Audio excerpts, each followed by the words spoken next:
was about the grind. Yeah, the bubble grind. Now we have a guy that could probably get in there if you... It's game day. The Edmonton Oilers hit the road once again.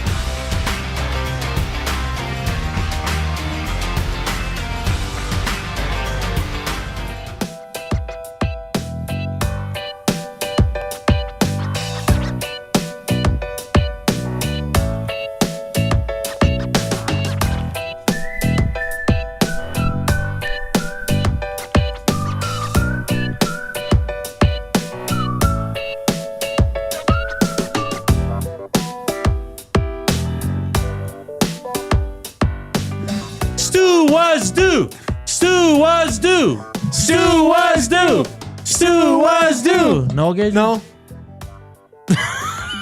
I was just letting you go, man. Welcome to EST Afternoons. We got the Tecmo draft happening right now. A lot of stuff going on here. A lot of stuff going on here. We had internet problems. Is Cass's internet connected here? We apologize to you guys. Dusty says sorry about it. We'll just jump into this show. We had something weird happen. The internet just cut out, but everybody had. I mean, what's it called? The little white thing we have over there. The router? The router was working fine, so we don't know what happened. So apologies for that, but 2 guys was great as always. Welcome to EST Afternoons here on Edmonton Sports Talk, live from the William Huff Studios. Of course, Edmonton Sports Talk presented by Play Alberta. Zach, can you bring me the papers that are on this desk, please, my friend? Thank you. As a fun show today, of course, we're still waiting word that we might have Mark Korte on. No, it's like liner reads, please. He signed a 2-year extension today, so just waiting to hear back from Mr. Michael Curry. Of course, we'll have Inside the Numbers, Heat and Smoke at 1:40, and we're going to recap one of the best games you others have played so far this playoffs and in a long time. Thank you so much, my friend. And, of course, Play Alberta. Hit up the promo codes, 100 Casino. All you have to do is deposit $20 more to get a $100 casino bonus. You can do the same for a $100 free bet on sports. That code is 100 Sports, or enter code YEG50 to receive a $50 free bet when you make a $5 min deposit. Hit us up on the nasty chat. Slam that thumbs up. And River Korean Box, Gager, 780-218-9999. Lots going on today. Vibes are good here at the EST Studios. How you doing, my friend? I'm good. Better than Zach, that's for sure.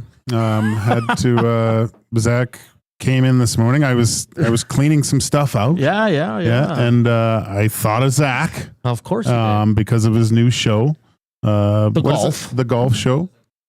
What's it called again? The program that I do, that video? Yeah. Breaking 100. Breaking 100. That's what I thought. Yeah. So Breaking 100, if you haven't watched, it's actually quite good. And I found a little device, although Zach's probably pretty far from using it. Came in this morning all happy, going to present him to it. But then he gives me attitude. Gave me all this attitude. You came in happy? I'm sorry. You caught me off guard for a second there. You went up to me and you said, Zach, come here. And I got standoffish. What I don't know. I'm like a little puppy dog. I'm just, You got stand my ground a little bit. Attitude about I did. I'm sorry. And then I was like, fine. And it was a Toronto Blue Jays divot replacer with a ball marker that I thought, although you're probably not hitting greens anytime soon, but something to repair your ball mark. And so I had to give it to Trev. Yeah. And missed out. Well, next time I know, listen to Gager. And then now I just dropped to 3rd overall in the draft. So what is it? Trev first overall? Trev, yeah, he won Jay's first, 2. Jay's second, and then I think I got another one for you, Zach. We had to vote to get Zach in the league today. Oh, really? Yeah. Why? Because Reed dropped out. Oh. So then we were just going to go with 6, but then Koob asked if he could join, and we had to go to vote. Wow. Yeah. So the owners of the league got together? Yeah. So how much to buy a franchise? Not a lot. No? $40 and some used hockey cards. You could have charged him anything. People are talking about your look today, Koob. It's very mature. I like it. Yeah, thank you. Yeah, I'm sporting the red polo, bright red, and I'm actually rocking some black pants as well. The tiger look. Yeah. I purposely did that because I met with Cam Martins today, so he was teaching me how to chip onto the green. Maybe I could have used that ball marker. Yeah, but unfortunately it didn't go too well. Maybe that's why I was upset today. But no, I'm putting in the work still, and yeah, we'll see another video. Breaking 100 coming in the next week or so. Awesome. Can't wait. Tiger Woods, like. I know. He's Sunday Tiger over there. Yeah, Cam went, did you do that on purpose? I said, yes, of course I did. I don't accidentally do things, guys. Come on. Yeah. Come on. It's nice of your mom to lay that out for you. Yeah, she folded it real nice. But I don't want to wear this. Hey, it's not like Downy, though. She used a softener and stuff, too. That's funny. Oh, boy. Good times. So, you know what? The day of game one, we came to an agreement on La Bamba. We said we're gonna sing it after the first win and after the series win. Not after every win. Okay. That wasn't the deal. We can go back and listen. I can pull the tape. I know. Well, if you don't want to do it, fine. But that's what we agreed on. And the Nasties, everybody agreed on it. I don't know if we agreed on it. We but did. It was, you agreed on it. No, it was your idea. You said don't overdo it. I didn't realize the power of it. And then I realized you're only going to sing it a few more times. Like it's not that big a deal. You know, I think they needed it. So if you want to do it just at the end of, you'd only sing it, what? 3 more times? What do you mean? 3 more times? For series win. Yeah. You would only sing it 3 more times. Because I just think that way it's special and it means something. Right? But what if they need it? Look. We promised we kind of hinted about it, and then I think it got him fired up. Look at how the boys played. Look at how Kapanen played after hearing he's going to listen to Hernan today on the plane. It wasn't just me, man. Kasperi Kapanen was shot out of a cannon last night. You're confident with these Oilers, but I think if it gets to a point, maybe in this series, if the Oilers do go on to the next one, there might be times when you need to sing that thing. But do we need it? Like, they're up 3-1. They're going to the third round. It might happen tomorrow. It might happen Friday. But they're going. Vegas is not beating this team 3 in a row. If this gets to a game 7, you're singing that thing. So I don't know. Like, what do you think I should do? You're my partner.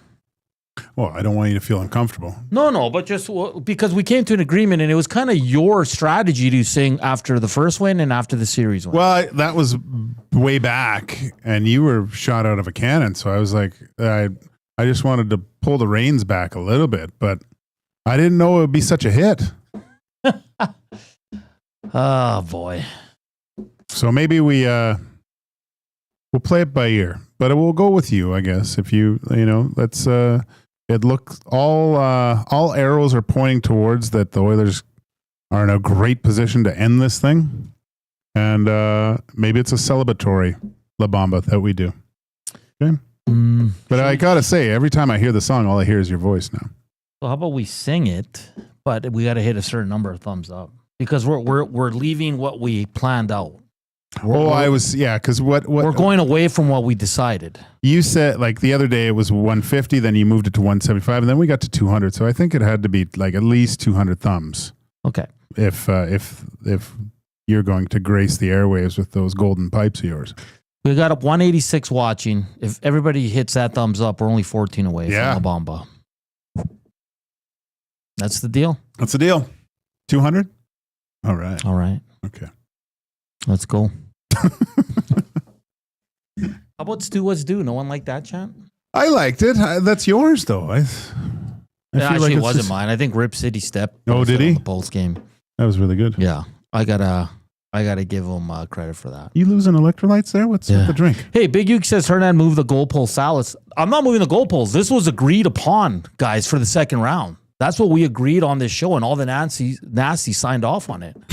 So I'm not moving any goal. I'm moving the goalpost if we get 200 thumbs to sing it today. I'm not even supposed to sing it today. Yeah, I guess. Yeah, that was the deal, guys. We said it. Got really quiet. I know. It's like, geez, it's got a little creepy. is there a fire? Is anyone there? Hello? Hey, shout out to Marshall for his first playoff game. My sister went to her first playoff game really? today, yeah. And I'll leave it at Yesterday? this. Yeah, it was her first playoff game ever. Wow. So my nephew, her son, took her for Mother's Day. Oh, nice. And let's just say she's a hurting unit today. Oh, it's but playoff games are way different because the whole everything about the arena is different for playoff games, right? There's not as much. There's different things going on, and the vibe of the crowd is, yeah, it's very infectious. I would say, a lot of fun to be part of, and then that game, like you're not gonna. That's hard to top that type of sporting event. I think when you have the home team playing at that level and everyone just so. I guess a knowledgeable fan, right? Yeah. Of what's going on. It's not a lot of people in there that didn't know where the series was at, what it meant. You know, that's a lot of fun. Yeah, she was sending me pictures. She's really excited. Like she loves the Oilers. She watches them on TV all the time. She's always like screaming and like losing. And she always texts me after a loss or win. So I'm very happy for her. But yeah, she probably needs one of these today. Oh yeah. Replacement. But Marshall, just the video of, that's beautiful. I love seeing that kind of stuff. The sports brings us so much joy. That's what it's meant to do. Yeah. Right? So it's beautiful. A Rip City Step says, did I? I fell asleep pretty fast. I think it was Rip City Step. Yeah. Your brilliance, Rip City Step, and you don't even know it. Rogers Place never disappoints. Hernan does, though. When Hernan doesn't sing, the hockey got stopped favoring the Oilers and let the lying, cheating, evil Knights win. How about those changes Nabla made? Amazing. I thought they were the bad move. Well, Stetcher was fine. I was like, okay, fine. But he played 16 minutes, and Nurse looked like a different player out there with him. Stetcher's like he's tough to play against. I know he plays hard, man. Plays really hard. Yeah, he's feisty out there. And I liked he was moving the puck quickly and stuff. Kapanen was 2 huge heads on that one shift. He had 2 good looks, too. I thought he was going to score. No lineup changes coming for tomorrow. Why would you? But good for him. And you said it. You're like, put the puck in and go after it. Yeah. You're not McDavid. No. You're not Draisaitl. Don't try to make cute little passes at the blue line. Just get it in deep and go from there. And Kapanen impressed, I'll be honest. And listen, a lot of us were kind of like, really? Kasperi, Kapanen. I include myself in that. But he was really good, Joaquin. Look, it's sometimes when you revert your play to like that simplest form, as he did, you have way more success, right?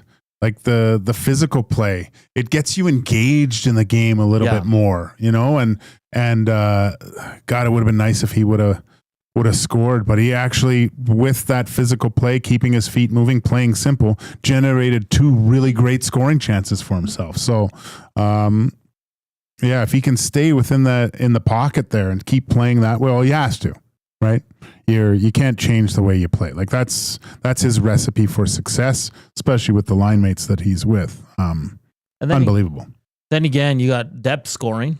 Adam Henrique with 2. The first one's just a great play by Brown. No chance for Aiden Hill now. Second one, you got to the greasy areas, and that's what you're supposed to do. Ridiculous penalty on Evander Kane there. He was cross-checked into Aiden Hill. Charging? Yeah. Really? Like, come on. Like, the refs are so bad. And then Kane, who for me has been top 2 player in the playoffs for the Oilers. He has. And I didn't see this coming. I thought it was going to take him a while to get going, but he was raring to go. Well, man. Remember what I said? Like, I think just because of the way he plays, he's able to engage in a game a lot easier than, say, a guy in the mold of a Jeff Skinner, where it needs touches. And like, if he's out for a year, I think it's a lot harder for him to dust off the rust than Evander Kane does, and then a great goal by him. Like, he is a whale of a hockey player, man. And when you can beat NHL goalies from distance, and he's known for those greasy goals too, like, what a player. He's just been phenomenal. Frederick ate a few uppercuts. I know a lot didn't land. I don't think a lot landed, man. No, but the reach hurt him. He couldn't reach big Nick Hague there. But what a first period! That's one of the best first periods I've seen in a long time. Joaquin, like that got everybody going. Well, you said when we walked in, you watched the Carolina game. And then watch the Oiler game. It's just night and day. Oh, the Carolina series is so boring. Ugh. And I know it's good hockey, yes, blah, blah, blah. But there's no emotion. There's no emotion. There's no bad blood. Yeah. Like this Oiler series. So I want to ask you, because you're the goalie. I know I've said this about Binnington when he was going crazy. Like when Adin Hill attacks Evander Kane, like I feel like the goalie should answer for that. Like if Kane goes, Kate, you want to punch me with your blocker? We're dropping the gloves, and they should let them fight. Now I know a lot of the players won't let their goalie do that. Yeah, but I don't like that when because I know he thinks Kane ran him over, but he was cross-checked into him.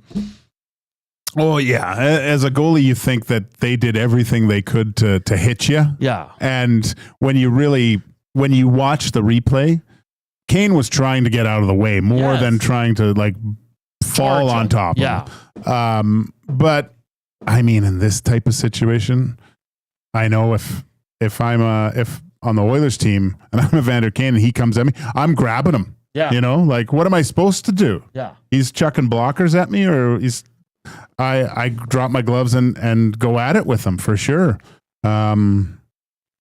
They got under his skin, man. I don't know what it was. Like it was nothing, because initially the first one, when he cross checks Hyman didn't even touch him. He was just in the crease, right? He stayed there. It was just a little like the delay, right? Standing in his crease, kind of like it's like a dog peeing on your lawn. You don't really want him to do that, right? So he pushes him off, and that was the first kind of sign.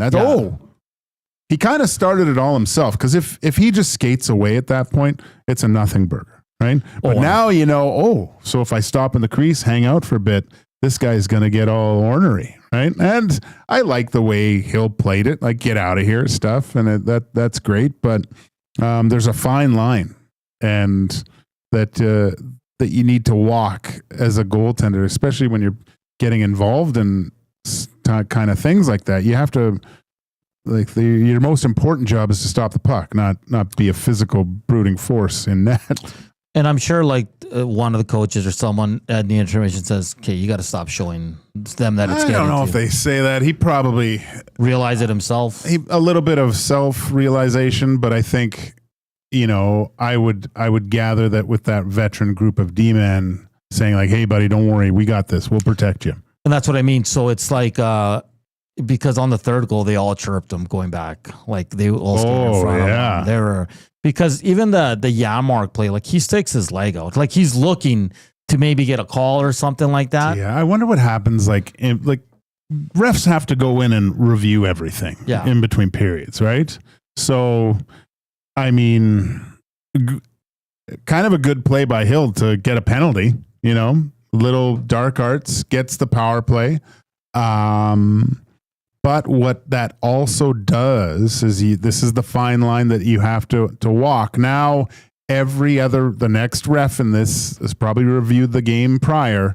Something happens, Hill goes down. You're not giving him the benefit of the doubt. Is this guy making me look bad at this point? So now it becomes a thing. Well, he's been known to embellish to get. And he got a power play out of it, which could have changed the outcome of the game. Who knows? Yeah. It would have altered it. I don't know if it would have changed the complete outcome. But now you're putting yourself in a position where refs aren't going to trust you if an Oiler player comes in and accidentally on purpose takes your feet out. Like someone texted in last night, Aiden Hillington. yeah, that was. But I think Binnington is he's a different breed. He feeds on that stuff. That's what gets him kind of going, Yeah, we'll get to more from Oilers Game 4 dominant victory over the Vegas Golden Knights. They have them on the ropes, 3-1, going back to Vegas tomorrow. We'll see if they can close it out. It'd be so great if they could.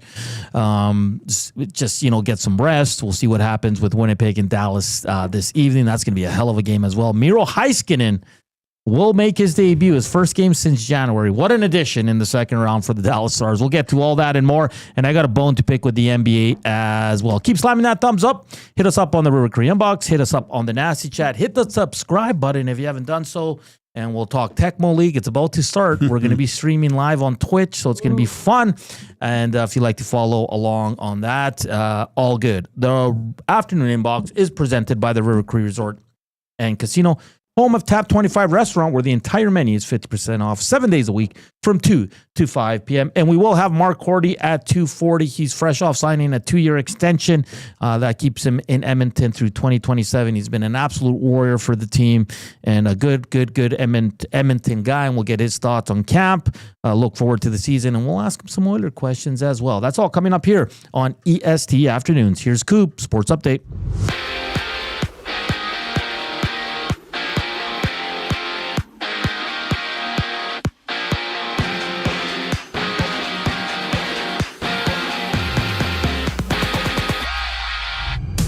NHL playoff action has just one game. Dallas leading 2-1 as they host Winnipeg for Game 4. And Miro Heiskanen has been activated off the injured reserve for the Stars after he missed the last 3 months when recovering from a knee surgery. Overseas, Will Cooley of the Kraken and Bo Horvat of the Islanders has Canada up 2-0 on France midway through the second period. And Game 3 goes tonight for the WHL Championship Series from Spokane, with the series tied at 1 apiece between the Chiefs and the Tigers. And 2 games dot the NBA slate. At 5 o'clock, it's the Cavs and Pacers tipping off. Indiana can close the series as they're up 3-1 before Denver hits the court in OKC for Game 5. That series locked at 2 apiece. While in Portland, the Trailblazers have announced that the team's ownership group has began the process to sell the franchise, with the profits of the sale planned to go towards charitable efforts. Elsewhere, the Jays are back in action with their opener against the Rays, and around the league, the Brewers and Guardians clash before the Nationals and Braves have a date. This sports update is brought to you by the Capital Care Foundation. Financial support deeply affects residents at Capital Care, and whether it's a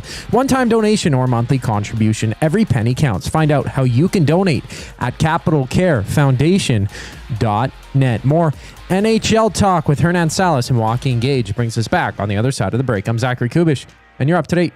Fix every single game with the GCL Diesel Oil Stream pre-game and post-game shows with Tom Gazzola and Hernan Salas. Whether it's breaking down the starting lineup, predicting key matchups, or diving deep into the game's biggest moments, Tom and Hernan are here to give you the best insight and analysis in the city. After the final horn, get the breakdown of every key moment, performance, and player reactions. It's your one-stop shop for all things game day. Catch the GCL Diesel Oil Stream pre-game and post-game shows with Tom Gazzola and Hernan Salas. Only on Edmonton Sports Talk, your clear choice for Edmonton sports. Craving a late night snack? Hit the Banquet for our new late night happy hour. Sunday to Thursday, 9 p.m. till close. Try favorites like sweet and spicy lettuce wraps or our Banquet burger and fries, all at happy hour prices. The Banquet. Get real. Play hard. Time out, Edmonton. The new Play Alberta app has arrived, and it's here to make your gambling experiences more fun, exciting, and secure. Enjoy the convenience of hundreds of casino games, betting live on your favorite sports teams, and access to lotteries all in one place, anywhere in Alberta. Enter code YEG50 to receive a $50 free bet when you make a $5 minimum deposit. That's a $50 free bet for new and existing users using code YEG50. Remember, if you gamble, use your game sense. Since 1952, William Huff has been the heartbeat of Edmonton's advertising world. From humble beginnings to a citywide powerhouse, we've been the go-to for signage from print to design and installation. Partnering with Edmonton's top sports franchises and major events, we've helped shape the city's global reputation. Our secret? Unmatched customer service, decades of experience, and a passion for excellence we call the William Huff Advantage. Visit us online at williamhuff.com. Keep your team jersey and rally towel close by and help bring the championship home. For all your other treasures, store them with Sentinel Storage. Store Canadian. Try 4 weeks free at sentinelstorage.ca. Proud partner of the Edmonton Oilers.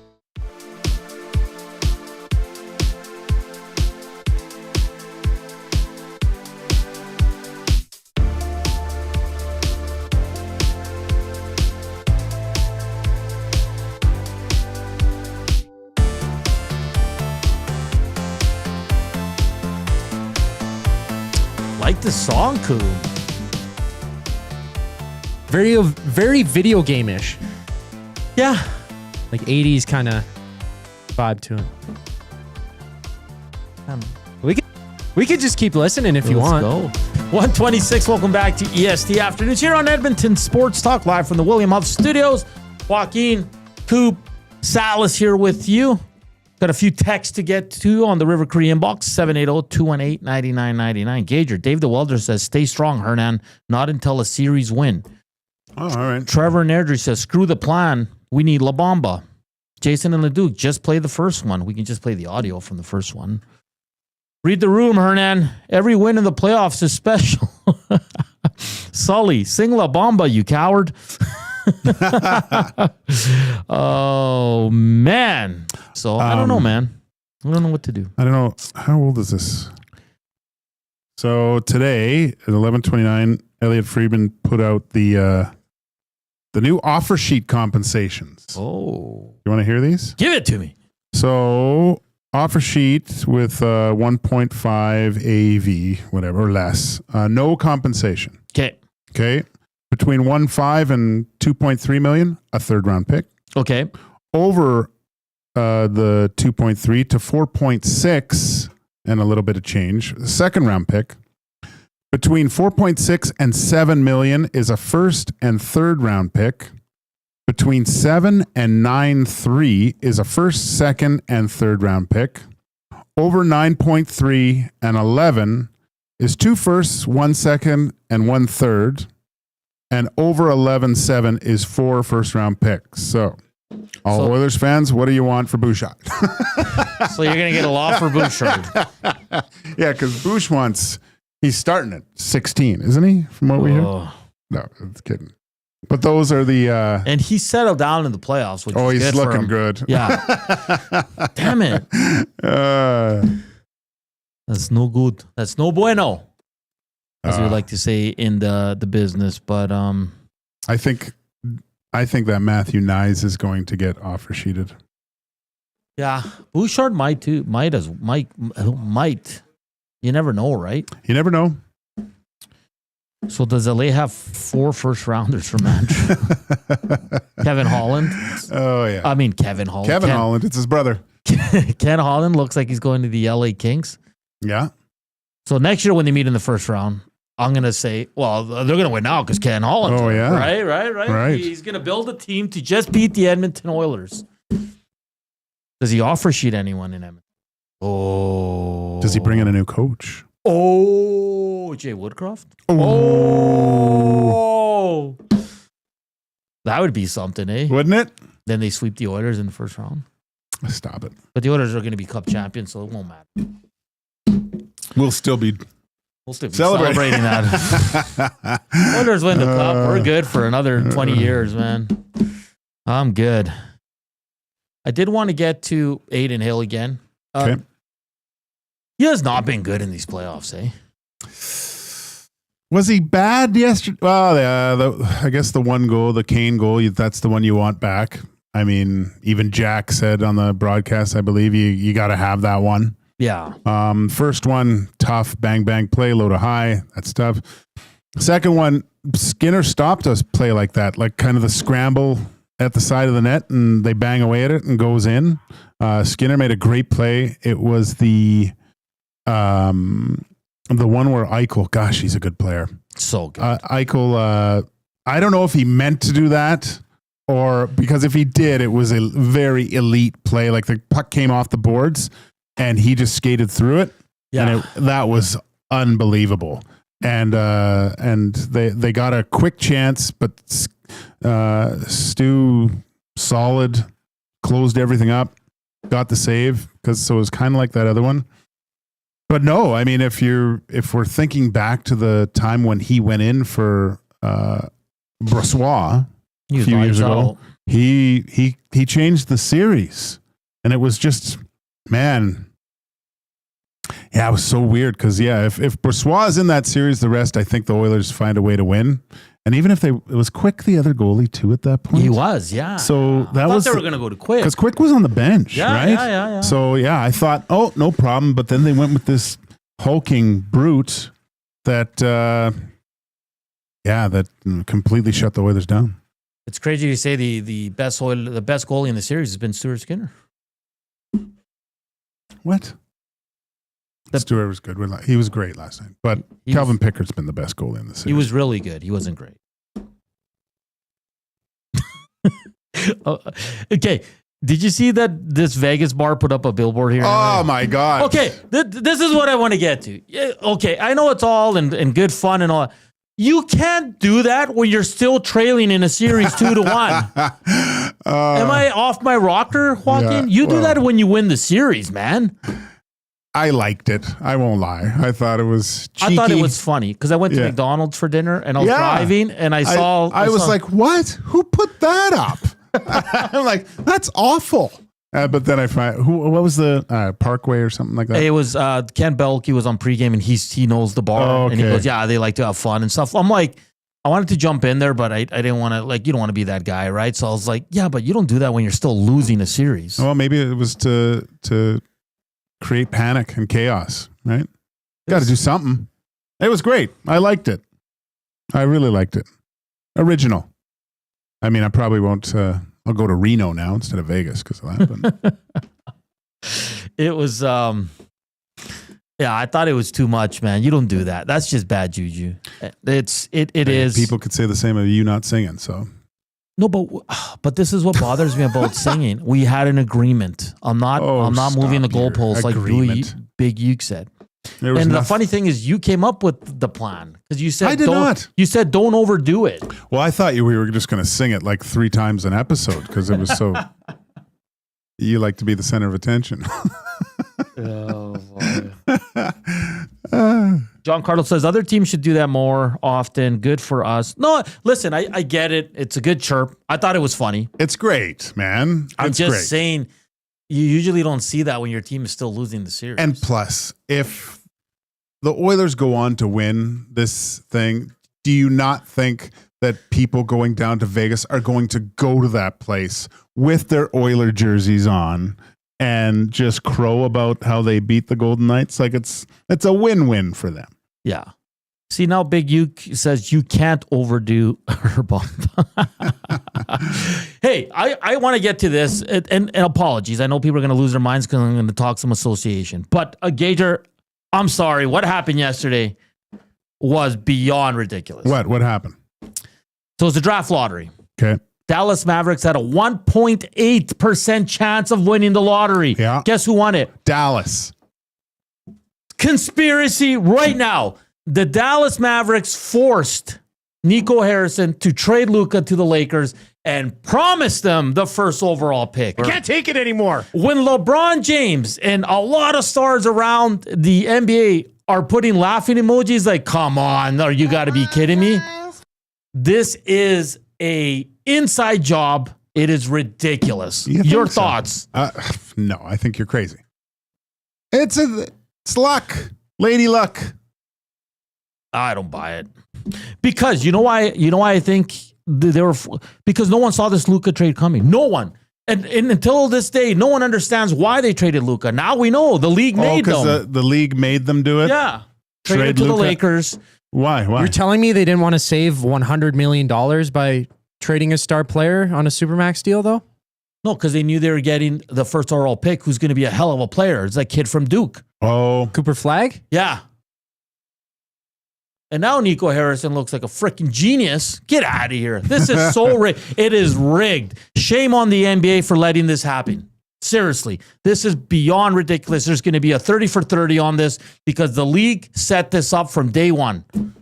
Wow, you really think that happened? I don't know why. I don't even like the Lakers or the Mavericks, but I'm fired up. That is 1.8%. Come on, Gager. That's a chance. Rigged. Who's with me?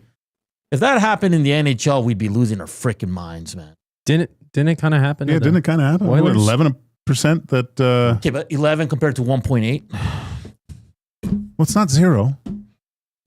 If it was 0, I'd be surprised.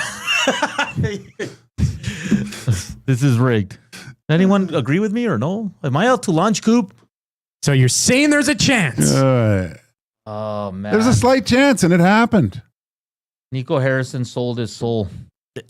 He was in on it too. Hey, trade one of the best young players to the Lakers to play with LeBron. Send him to LA, and we'll give you. And you save money, and we'll give you the first round pick. You want why? Because LA is the biggest market. Yeah, probably. Probably try to win one with LeBron. Well, that ain't happening. I like how in the we have our Tecmo group chat and Yukon Jack made a dig at LeBron and Dusty comes in hot defending him. Oh yeah, I love how Dusty comes back with stats and stuff. Oh man. Spency 5 cents. There's going to be a 6-episode Netflix series on this controversy. Yes, Jasmine says it is rigged. I believe in the conspiracy, Hernan. Aiden says, if you look at some of the other big drafts in history of the NBA, the same thing has happened. Exactly. Now name another. When did this happen? Well, Aiden, can you? I'd have to do my research, but Aiden, please send in one or two so we can tell Joaquin that this is rigged. Shame on you, Commissioner. What's his name again? Silver. He looks kind of like an alien. That guy. He does. But I don't know, man. And the damn Raptors fall 2 spots to 9 after a horrible season. Yeah. Buddy, go on X and put in draft lottery 2025, and every network, a lot of reporters, a lot of players are like, rigged. Really? Oh, yeah. I went last night when I got home, I always kind of whine a bit, and I was going through it, and I was like, this is unbelievable. Like, the players are mocking it. Do they do like the balls in the bingo thing too? It's similar. It was like a 4-number combination. Oh, okay, yeah. Like LeBron put like 20 laughing emojis. Like it's crazy, man. Huh. Yeah. Well, if they think it's rigged, that's No. But that kid from Duke. What's his name? He's good. Cooper Flag. He's really good. Yeah. So now, but doesn't it just make you like because no one understood why you traded one of the best players in the NBA. Now you know why. Because you're going to get another young guy that's probably going to be a stud. Well, they got a good player in return. Maybe that's why Nico the whole time is just like, I'll take all the heat because I know Dallas Mavericks fans are going to be super happy. Eventually. Oh, because, yeah. Okay. And it initially has nothing to do with him. Like, it's a lottery, but they picked the Dallas Mavericks on purpose. Okay. Anyway, sorry about my NBA rant. I really apologize. I know everybody wants to talk Oilers. What about the Raptors falling to 9th, hey? Another conspiracy, Koob. They don't want a championship in Canada. They don't want the North to win another championship. No. They allowed it once. But yeah. It's gonna be very interesting. But if you missed it, Miro Heiskanen set to return today for the Dallas Stars. Huge. That's like the Oilers getting Matthias Ekholm. Ooh, I think it's bigger than that, man. Okay, bigger. Because although Matthias does have an element of offense, this guy's a stud. Yeah, this is along the same lines of a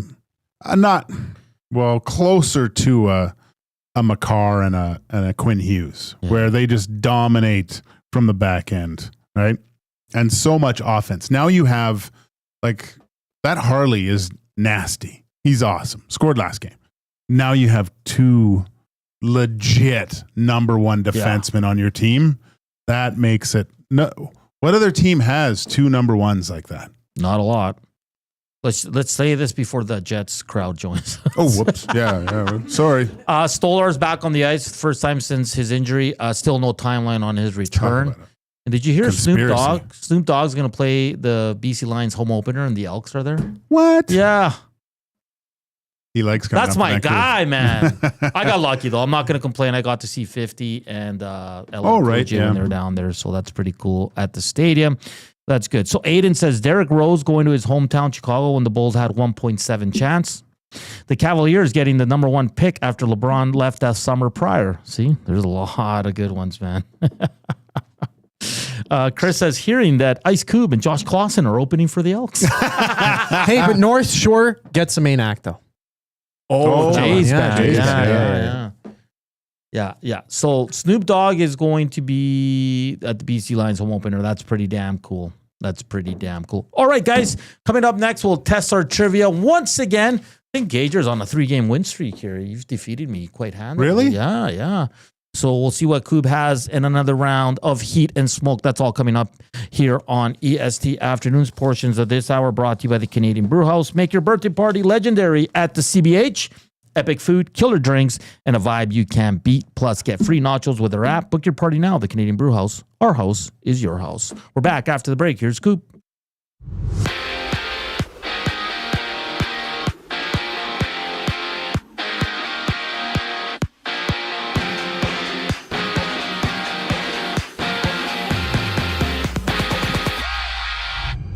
Miro Heiskanen of the Stars has been activated off the injured reserve after nearly missing 4 months of action, recovering from a knee surgery. And it's Game 4, Winnipeg-Dallas tonight at 6 o'clock. The Jets looking to tie their series at 2 apiece. And Team Canada is in action overseas. They're at the end of the second period against France with a 3-0 lead. Bo Horvat of the Islanders, Will Cooley of the Rangers, and most recently Pittsburgh, Sidney Crosby finding the back of the net. And from Spokane, Gavin McKenna and his Tigers challenged the Chiefs in Game 3. That WHL Championship Series is tied 1-1. Basketball has 2 Game 5s. The Thunder and Nuggets clash with that series even. Elsewhere, the Pacers meet the Cavs with Cleveland on the brink of elimination, down 3-1. And the Trailblazers are looking to sell their franchise. The ownership group announcing today that they've begun the sales process.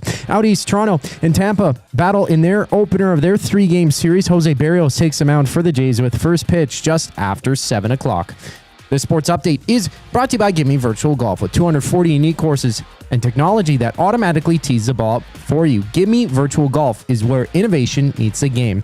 Visit their website at gimmevirtualgolf.ca. Who brings the heat? Who brings the smoke? We find out next on the other side of the break. I'm Zachary Koob Kubusch, and you're up to date. EST Hangout. Cardi B and Stephon Diggs, you're right.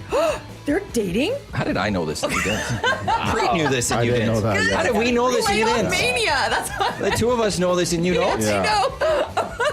Like, why though? Because they love each other? Well, I mean, Cardi's funny and stuff though. The Timothy Chalamet one, I still can't. The EST Hangout, presented by Sentinel Storage. Weekday mornings 9 to 11, only on Edmonton Sports Talk. Your clear choice for Edmonton sports.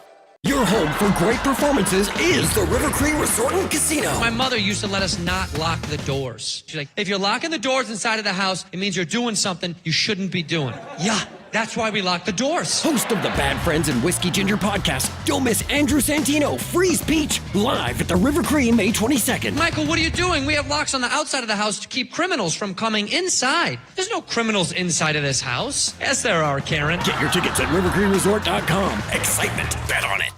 Hey Edmonton, ready to take advantage of lower rates and better pricing? South Fort Chevrolet in Fort Saskatchewan has you covered. From rugged trucks to sleek SUVs. And with over 40 years in business, you can trust that you're getting the best deal on your new ride. As the proud title sponsor of the Nielsen Show, EST listeners can drive a little to save a lot with South Fort Chevrolet's transparent pricing and down-to-earth sales team.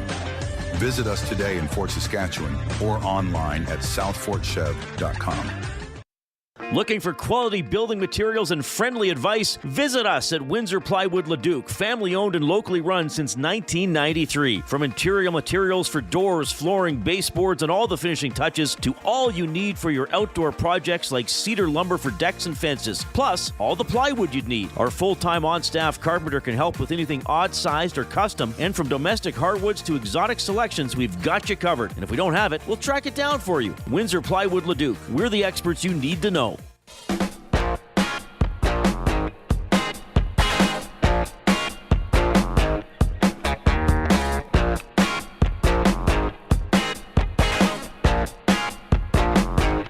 It's 1:45. Welcome back to EST Afternoons here on Edmonton Sports Talk. Of course, Edmonton Sports Talk presented by Play Alberta.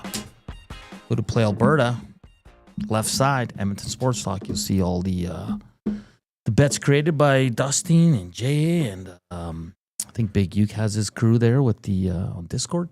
Set up a bet as well. So only one game on tap. It's going to be a good one though. Winnipeg and the Stars. Winnipeg needs the win. 109 thumbs up. Nice. Yeah. So getting closer and closer to that. Hit the subscribe button as well if you haven't done so already. But Gager's kind of been kicking my butt in Heat and Smoke trivia here lately. So Who's going to bring the heat? Who's going to go up and smoke? It's time for Heat and Smoke with Zach Kubusch. Are you ready, son? I'm ready. I forgot there's no intro or anything like that. Brought to you by Nobody. Brought to you by brought to you by me. I guess so. I got 8 or so questions, boys. Of course, we're in the playoffs. I'm going to try and keep it a little bit playoffs. We're in the playoffs here, boys. It's a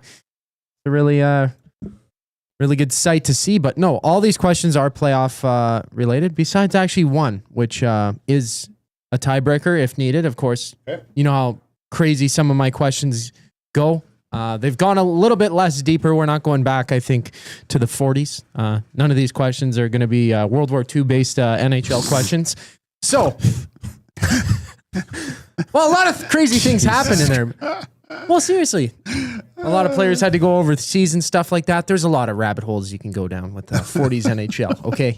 All right. So first question. So Jari Kurri holds the record for the most goals in a single playoff series, which he did in the 1984-85 playoff series in the conference finals against the Hawks.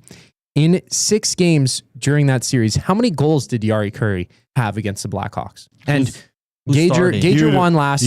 So it always goes to defers to the loser. We got to remember that, boys. We got to stay on that road. So how many goals did he score in 6 games?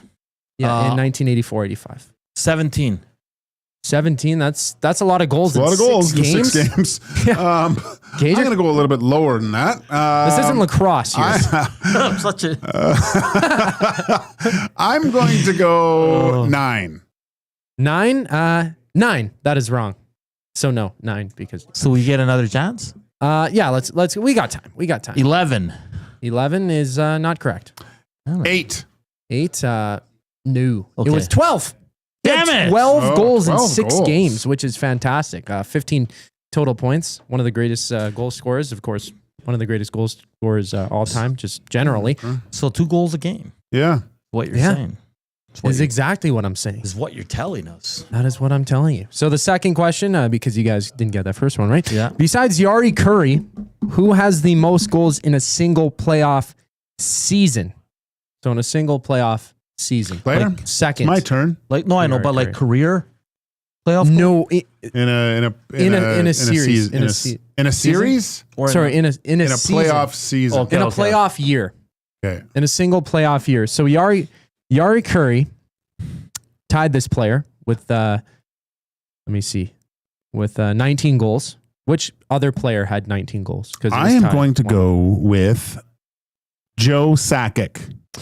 Ooh, so close. He had 18. He was third. Good guess. Yeah, no kidding. I'm gonna say Patty Kane. Patty Kane, good guess. No, I don't see him here. No. We'll go back. Okay, Gager, you get a second guess.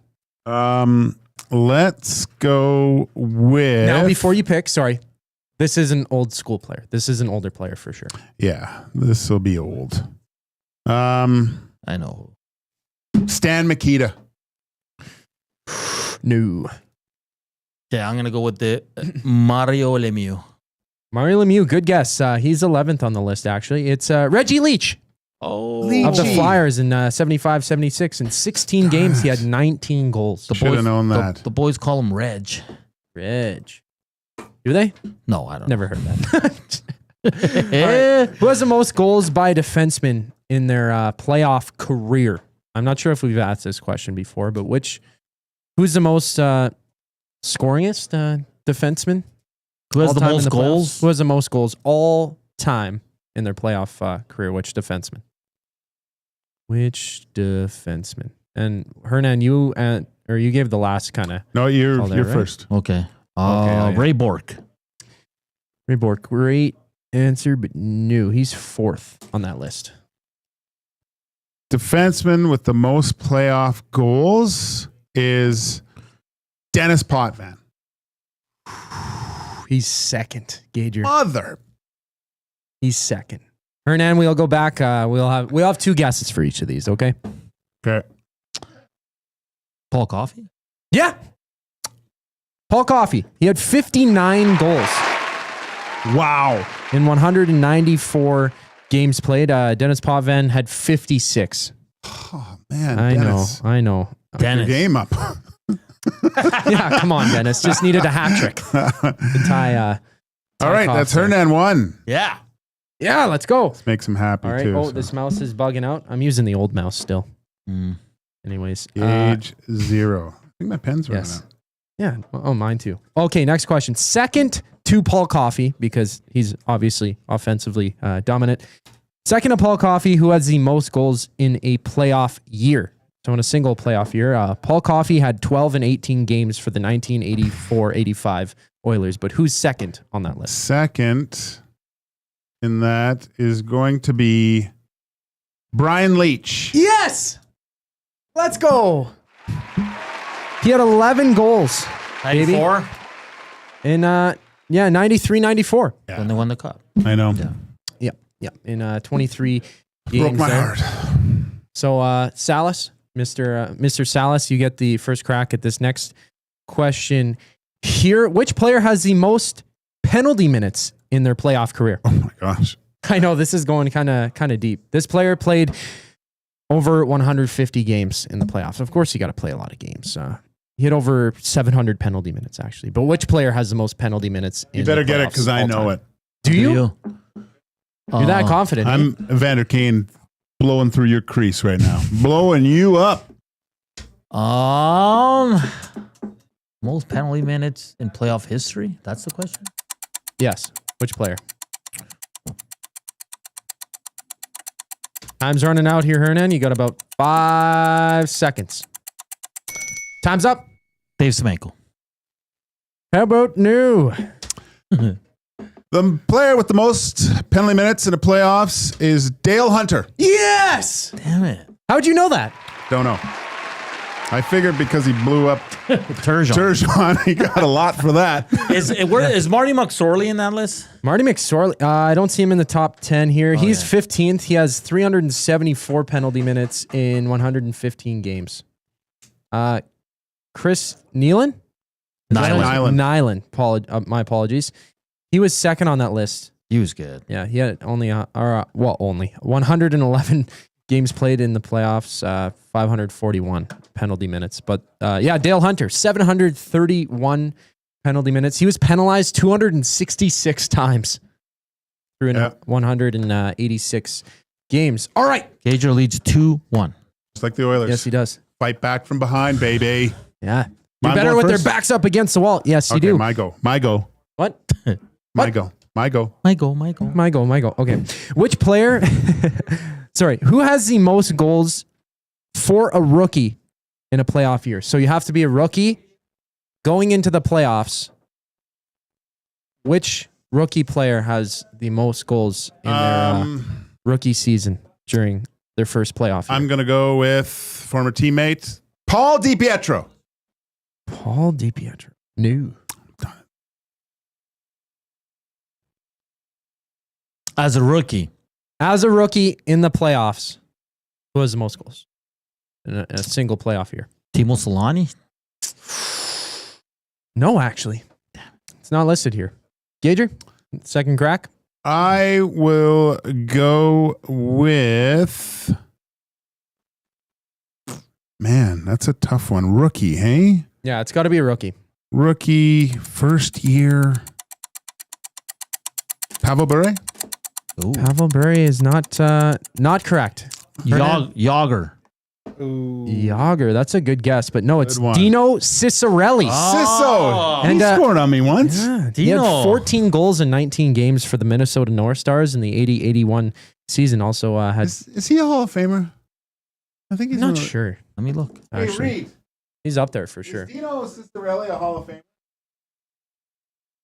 It's a fun name to say, Dino Ciccarelli. But Jake Ensel's second on that list in 25 games when Pittsburgh won the cup. He was inducted into the Hockey Hall of Fame in 2010. Oh, okay. Yeah.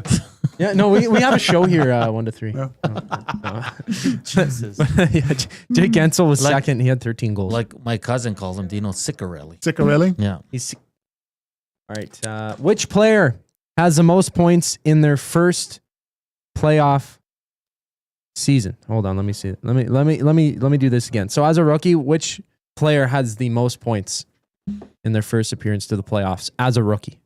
So you got to be a rookie. It's the same kind of thing as the last question. I word these very terribly, I know. Wait, isn't that the same though? No. Last time it was goals. This time it's points. Oh. So which rookie? Who goes first? First appearance. Gager. Great guess, but no. Actually, not that good of a guess. He's not really Not even close? There's 3 players tied with the same amount. And rookie. Yeah. And it was 21 points. I'm going to go with Wayne Gretzky. No, he was out in the first round. I know. That's why it's like really easy. It's like, yeah, Wayne. Oh. Peter Forsberg. No.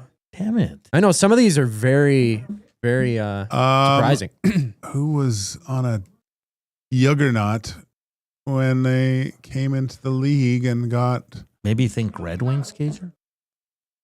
No, because... You got to think somebody who played a lot of games in the rookie season. And like, say you played 4 games and you're knocked out, like you're not going to be a rookie, right? Like, hyper specific to the NHL rules. It probably went all the way to the finals, obviously. Let's go with... Time's running out, Gager. 5, 4, 3. Joe Sakic. No. You got one more? I forget where we're at. No.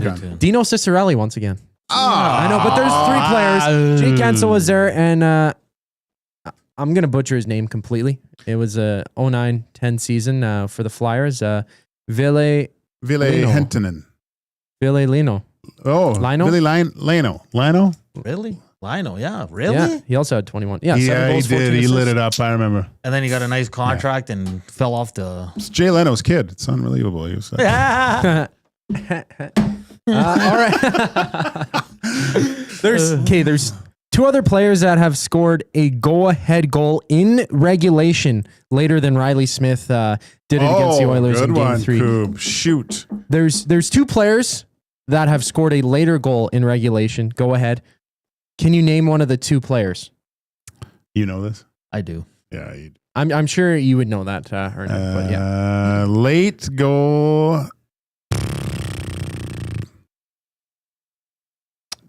I don't.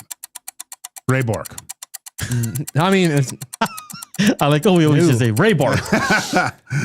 Safe guess, but no, that's not right. It was probably on the broadcast and you heard Kadri. Kadri?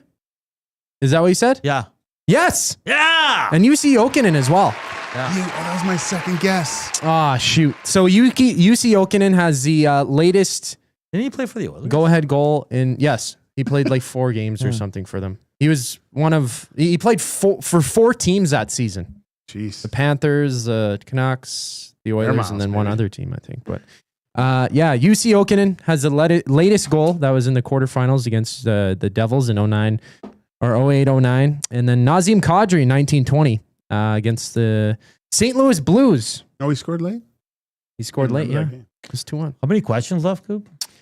Great question, actually. No, there's only one question, and it's a tiebreaker. Tiebreaker. It is a tiebreaker. This is OT. So Hernan, you got it right, and I'm sorry, but I'm not. I don't like your odds on this, Hernan, because I wrote this question. Whatever. I'm pretty sure Gager should get it. It was kind of like that question on Friday. You're putting too much pressure on me, Koob. Just give me the question. All right. Of course. Now, after doing some research, because I was so ignorant on Friday, once again, I apologize that I didn't say your name to be one of the 2 90s Oilers goaltenders.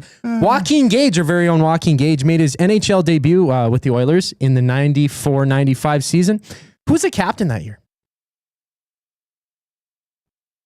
Jesus. Who was the captain that year? And Hernan, I know you're very much into the 90s. I'll let you Oilers go first. history. No, you can't. You can't defer. You can't defer. Okay. I'm gonna go with my first Kelly Buchberger. No. I'm very surprised. What year was it again? 94-95. Who was the captain of the Edmonton Oilers? 94-95. Think, Hernan. 94-95. Who's on the team? Oh, it was the year. Oh, shoot. Well, you guys get 2 guesses. 94-95, 94-95, 94-95, 94-95. Just say a name. Come on. 3, 2, 1. Spit it out. Spit it out. I don't know, man. Can't you think of a name? I'm trying to play. This was like me on Friday. I'm putting you guys under much more pressure. I think I know. But I'd like to hear your name. Come on. Jason Arnott. I don't know. No.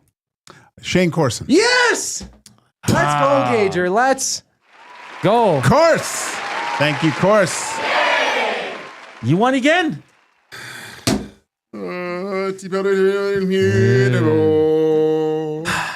Well done, Gager. Thanks, buddy. Well done. Yeah, 94-95 season. Good questions. Good I couldn't think questions. of 94 Shane Corson. I would have never thought of that. No? No. I was thinking a defenseman for some reason. Well, it was, I think Arnie had an A. Doug Wade had an A. And Bobo. Bobo Maybe. didn't have an A. No. Luke Richardson? Bobo had a dart, not an A. Maybe that's why I liked it so much. But Shane Corson, he served as captain from the AI overview here. He served as captain from the beginning of the season until January and then was replaced by Ron Lowe. I don't know if that makes sense. Oh. That's what it says here. In the AI overview, okay? I'm trusting AI on this. But yeah, he was a captain for quite a short time. All right. Yeah, you got that right. Let's go, Gager. That's another win for Joaquin on Heat and Smoke. Great questions, Koo. We got to get to a break. Only 127 thumbs up. Look like there's going to be no La Bamba today. We're back in hour 2 inside the numbers for Play Alberta. We're going to run some Elks audio. We're going to hear from Mark Korte, fresh off a 2-year extension with the Edmonton Elks. We'll look at the other series around the NHL and keep talking, of course, Edmonton Oilers as they have a commanding 3-1 series lead over the Vegas Golden Knights. We're back here on EST Afternoons after the break. Get your fix every single game with the GCL Diesel Oil Stream pregame and postgame shows with Tom Gazzola and Hernan Salas. Whether it's breaking down the starting lineup, predicting key matchups, or diving deep into the game's biggest moments, Tom and Hernan are here to give you the best insight and analysis in the city. After the final horn, get the breakdown of every key moment, performance, and player reactions. It's your one-stop shop for all things game day. Catch the GCL Diesel Oil Stream pregame and postgame shows with Tom Gazzola and Hernan Salas, only on Edmonton Sports Talk, your clear choice for Edmonton sports. Friday and Saturday, May 9th and 10th, it's the Can-Am Sprint Car Challenge at Rad Torque Raceway. Alberta's best sprint car drivers face off against the American Rocky Mountain Sprint Cars in a methanol-burning, dirt-slinging border battle. Also in action are the modifieds, late models, mini stocks, and hobby stocks, making it a full weekend of family fun racing. The Can-Am Sprint Car Challenge at Rad Torque Raceway, just west of Highway 2 on Highway 19 at Edmonton International Airport. Get your tickets and info at radraceway.com. You've heard the name, but what does it mean? For over 66 years, William Huff Advertising has supplied signage from screen printing to digital to LED with design, production, and install in-house. It's a one-stop shop for all your signage needs. Edmonton owned and operated, William Huff has been trusted by the biggest companies and teams in the City of Champions and many others across the country to do the job. If you're looking for a way to get the word out about your company or event, they are the answer. Go to www.williamhuff.com. Their results speak for themselves. Celebrate your birthday at the Banquet Bar. Enjoy great drinks, amazing vibes, and unforgettable memories. Download the Banquet app and get a free pizza pie on your birthday. Book your party today at thebanquetbar.com.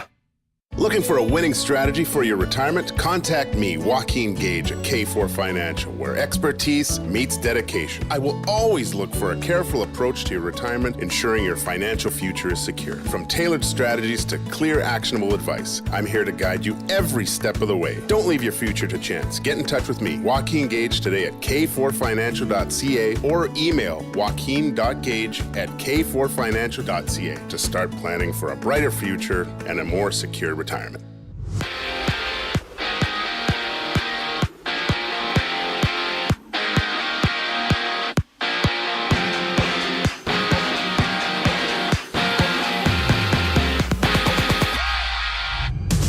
After missing the last 3.5 months of action while recovering from a knee surgery, Dallas's Miro Heiskanen is expected to make his return tonight in Game 4 against the Jets, and Winnipeg trails 2-1 in that series. Across the pond, Canada and France are on the ice. Bo Horvat found the back of the net twice to extend Canada's lead to 4-0 nearing the midway point of the third period.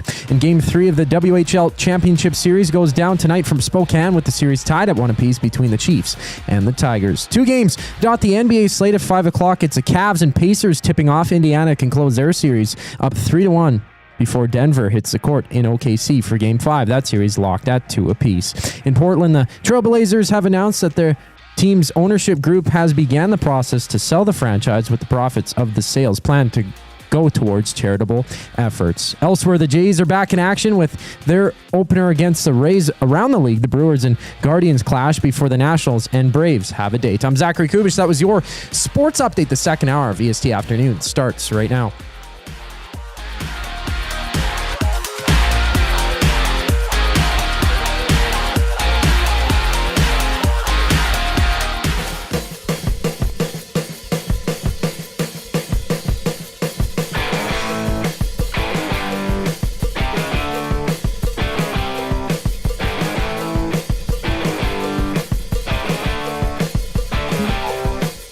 Hour 2 here on EST Afternoons. Joaquin Gage, Zach Kubusch, Hernan Salas with you after the Oilers 3-0 win last night in Game 4. Great to see Skinner get the shutout and play some good, and the crowd cheer for. Remember the save on Barbashev, Joaquin? The crowd erupted. That was awesome to see. Good for him. I like how he had some fun with the media too about what do you do about the noise? He's like, what noise? I don't know what you're talking about. So great stuff. Jake Wallman was also really good. He's like, man, I love watching Kane play. So that was great. So yeah, good times here in Oilerland. They'll look to close it out tomorrow in Vegas. 7:30 start. Of course, Reed Wilkins, Jay Milne from 3 to 6. Tom Gazzola will be live at Hudson's on White Avenue. Get your reservations in now if you want to hang out with Tommy. He'll be there from 6 to 7:30 as the Oilers look to close it out in Game 5. I don't expect any line changes. The team played one of their best games overall in the entire season yesterday. If they do that again, it's going to be lights out for Vegas, and the Oilers will move on. Tonight, it's Winnipeg Dallas Stars. Dallas leads the series 2-1. Miro Heiskanen makes his return, first game since January. So what an addition for the Dallas Stars. Carolina's up 3-1, and Toronto's 2-2. They play tomorrow. Are you surprised Carolina's up 3-1? Yeah.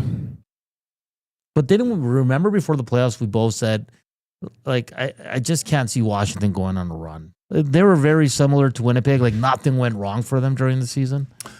Yeah. And, I mean, I don't know. I thought they're a little bit too soon. Like, they're going to be really good for a while now. Like, they got young players they're good, that are really good, and they're getting a lot of experience right now. Yeah. But they have some young guys that are coming. They're going to be coming in. They're draft picks. They've done a really good job of rebuilding that team.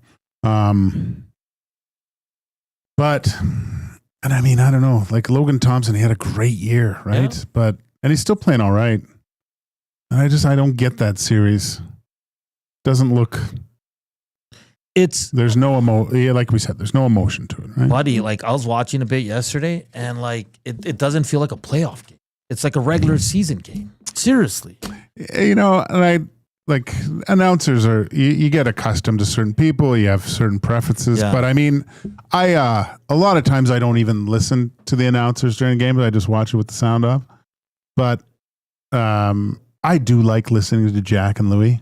Even though Louis needs some chamomile tea and some honey. Like, yes, he does. But I just, Jack provides, I think, on both sides. Even if I was thinking last night, if I'm a Vegas fan, am I still engaged in this because Jack does a lot of the regional stuff, you know, but it's still, he made the game sound like that first period. You listen to Jack, and although you could watch that with the sound off and it wouldn't matter, Jack just brings it to another level. Yeah.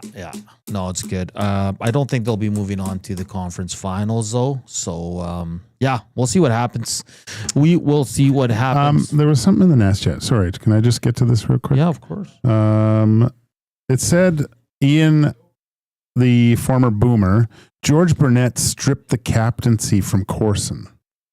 Now, I don't think that was 94, 95 though. That was the year before. 93? No, that was 94, 95. Because Burnett barely lasted, he was fired pretty quick. He was fired pretty quick. Yeah. I don't know if he, because then he wasn't, he was there for the whole, Course was there for the whole season. I think. Yeah, because the following season, then he he signed. I remember he signed his deal and went to St. Louis, right? Yeah. Reed Wilkins says yes. Burnett stripped Corson and then was fired shortly after. Yeah, but I think Ronnie Lowe took over and then gave the C back. Did he? No. I gotta ask Ronnie this. Man, it was so funny. I've told this story before. I don't think I've told you though, because George came up from the minors. They'd won the Calder Cup, and we were in Tri-Cities, like where the junior team plays. We were practicing there. I don't know why, and they were doing a drill, and Ronnie Lowe was the assistant coach at that time. And there was a little bit of animosity between the two because Ronnie was the assistant coach the year prior, thought he'd be head coach, blah, blah, blah, blah, blah. Right? Because Ron coached in the minors too. Yeah. So, and I remember we were doing a dump in drill, and Ronnie was shooting the pucks in for the like just a drill and a regroup or whatever. And George said, not like this or something, and came by and like lifted Ronnie's stick, took the puck and dumped it in. Like just a total, like he might as well just peed on him right there. Right. And Ronnie just like expletive, screw this. And I think he actually went off the ice. But yeah, those two, there wasn't a lot of love, and George was treating the team like a junior team too. So I'm looking at 94-95. Joaquin Gage, May 1st, 1995. First NHL game, first NHL assist, first NHL point. I thought it was all Vesnas and Conn Smythe from that point forward, but I'm trying to see if they have captains. I'm one of only like 7 goalies to record a point in their first game. That would have been a good trivia question. That's good trivia, man. Damn it. I didn't know that. Yeah, so I don't know if so Burnett, and then I'm just seeing here. Yeah, he was replaced. Oilers went on a 10-game winless streak, costing Burnett his job. Yeah. Ron Lowe replaced him. Ronnie was great, man. Yeah. Oh. Okay, so Shane Corson was the captain from January to April, it says, and then vacant in April and May. But they weren't playing then, so it didn't matter. Yeah. Why would you put that in there? The alternates were Kelly Buchberger and Luke Richardson. Oh, okay. Yeah. That's good. Yeah. Because then I think Kelly was the captain the next year. And then Dougie, then Gager, then Ethan. Then Horkoff. And I can't remember. Was Hork the captain? Yeah. Yeah. Yeah, I think. Yeah. Now they're good trivia right there. Good old Chopper. Chop. Trust Reed, hashtag. We got to get to Inside the Numbers for Play Alberta. Sorry. It's time to turn up the fun with all new Play Alberta app, your digital destination for casino, live dealers, lottery, instants, and of course, sports betting. New players can get started with a $100 casino bonus by depositing $20 with promo code 100casino, or a $100 free bet using 100 Sports. Play smart, play local, and don't forget to use your game sense. Some stats from last night, courtesy of my homeboy, Swain Dog. Oof.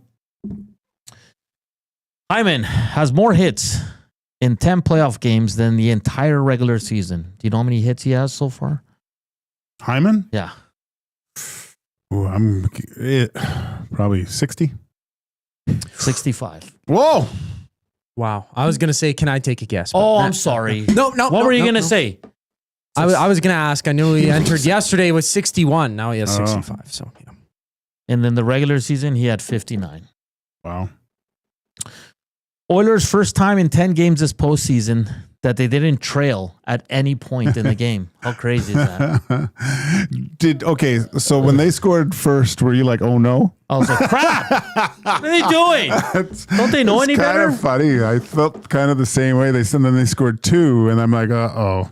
And I was thinking, though, there's going to be a lull or a push from Vegas. But then when Kane scored, I was like, okay, this is that's a lot to come back from with the way Skinner was playing, I thought. Just the way the Oilers were playing. I mean, everybody. At 2-0, I was like, there's no way they're losing this game. But you know what's crazy? It took them 10 games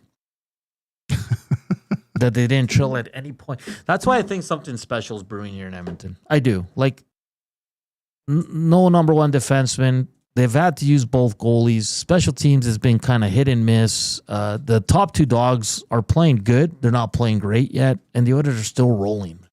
Yeah. Like, seriously. They've come back from how many games? What's your opinion of Leon lately?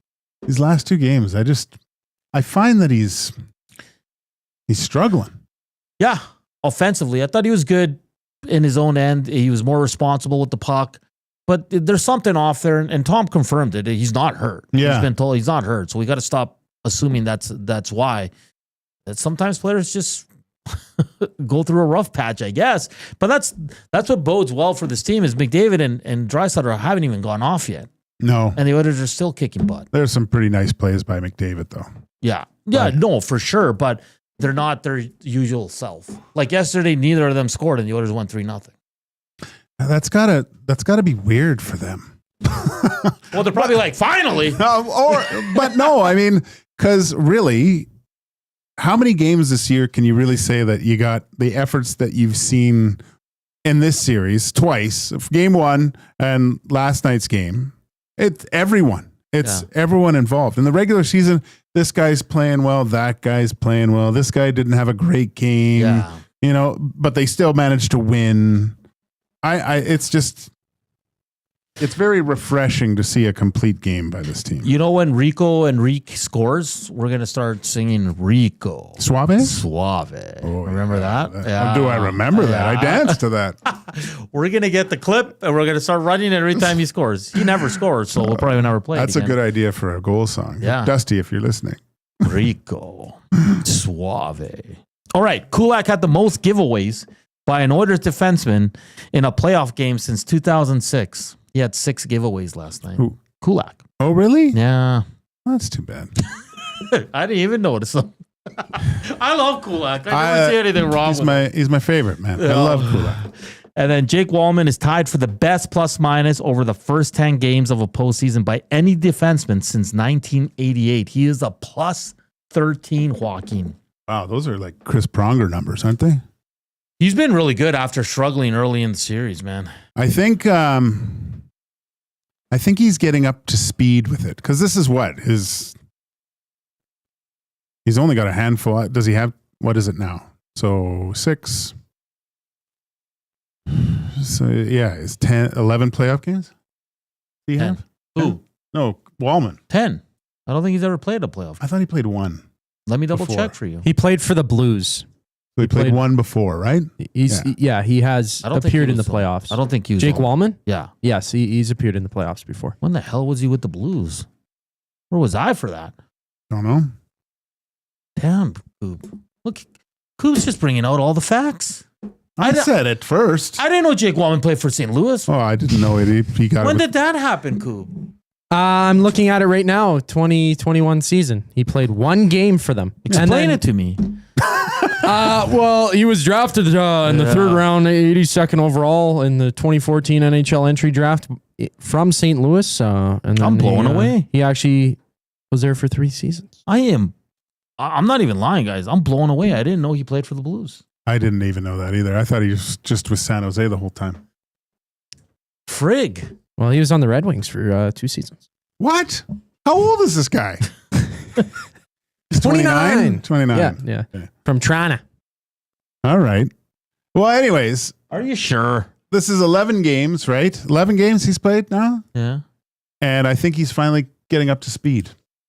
Looks a little bit quicker. He's playing good. Him and Klimberg. Oof. But the first thing I noticed, Wallman gets around well. That's the first thing I kind of noticed in his first game. And I don't know, maybe the injury, like he was out for a bit and then it kind of, but now maybe he's feeling better. The playoffs are a different animal. Everything is full tilt from every player out there. So yeah, he's looking like he's adapting quite well. Quite nicely. Justin of Belgoni, that McDavid guy is pretty good at hockey. Yeah, we're not saying he's not. We're just saying they're not their usual selves right now. No. Especially Dry. Spency 5 cents. See, Kulak only blocked 1 shot last night. Busted my parlay. I needed to. And then Giancarlo, Jake Wallman is like a more offensively gifted version of Kulak. He's good, man. Like, you think so? Well, I think they're both kind of similar. Yeah. Walman looks mean, though. You know? Like Gager from this morning. Yeah. I wasn't mean. He wasn't mean. He just You were said, mean. Zach, come over here. And you got scared. Yeah. That was pretty funny, though. He's like, no. Joaquin, have you ever scored a goal as a goalie in any league you've played in? No, I came somewhat close. Have you scored a goal against yourself? Oh, yeah. Yeah, I've knocked a few pucks into my own net. God, that sucks. Did you propel it like Connor Hellebuck was deemed that he did? Yeah. No? No. Well, did I? I probably did. I just can't remember. But a lot of times it would be the puck got behind me and I turned around and reached for it with my glove and just like tapped it. No. All right. The afternoon inbox is presented by the River Cree Resort and Casino. You want to hear La Bamba? Check out Los Lobos on May 15th. Featuring Hernan Salas. If you want to switch it up, bump and grind with Drew Hill and Genuine on May 16th. For tickets, rivercreeresort.com or hit up the River Cree box office, 780-218-9999.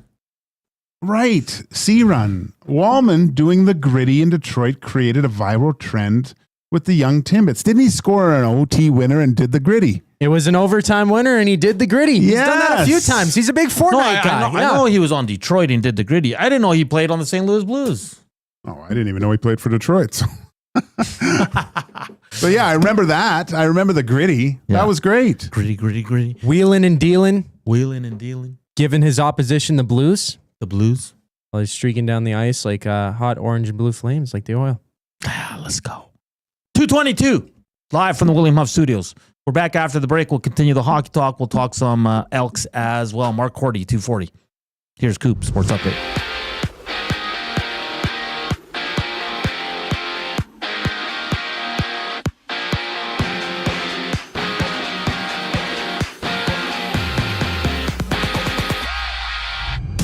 Ahead of Game 4 against the Jets, the Stars have activated Miro Heiskanen off the injured reserve, with Heiskanen missing nearly 4 months to recover from knee surgery. And puck drop goes at 6 with Dallas up 2-1 in the series. And at the Hockey World Championship, Canada leads France 5-0. Brandon Montour with the most recent goal nearing the end of the game. Canada battles Austria on Thursday. Meanwhile, Gavin McKenna and his Tigers visit Spokane to face the Chiefs in Game 3 of the WHL Championship Series. That one's even at 1 apiece. While in the NBA, Indiana and Cleveland open things up at 5 o'clock. The Cavs down 3-1 in their series. After that, the Thunder and Nuggets duke it out with that series notched at 2 aside. And the Trailblazers are looking to sell their franchise, with the ownership group announcing today that they've begun the sales process. And the Jays get back in action in Toronto. They play the Rays to kick off a 3-game series. Jose Berrios takes the ball with first pitch just after 7 o'clock. This sports update is brought to you by Windsor Plywood Leduc, locally owned and operated since 1993. They're more than just plywood. They offer everything from doors and flooring to decking, fencing, and custom millwork.